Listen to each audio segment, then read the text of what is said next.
Hi everyone. In this video, I'll show you how to fix the issue where the NVIDIA overlay is not showing the FPS counter and instead displays NA. First, open the NVIDIA app on your computer. Once the app opens, go to the Settings section and navigate to Features. Here you will find the NVIDIA overlay option.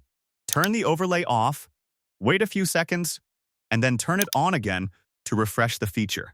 After that, go back to Settings and open the About section.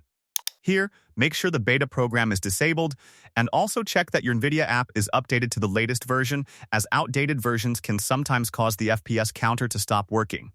Next, open the Windows search bar, type Services, and open the Services window. Scroll down through the list until you find NVIDIA Framework SDK service. Right-click on it, and select Properties. In the Properties window, set the startup type to Automatic. Then click Apply and OK to save the changes. Once that's done, restart your computer so the changes can take effect.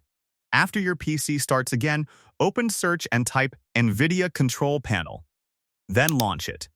Inside the Control Panel, go to Manage 3D Settings and open the Program Settings tab.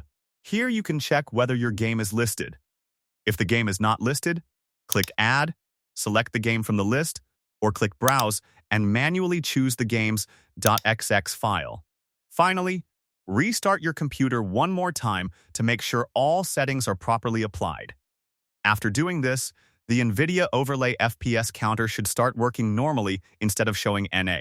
And that's it. If this video helped you, don't forget to like, subscribe, and turn on notifications for more easy tutorials. Thanks for watching, and I'll see you in the next one.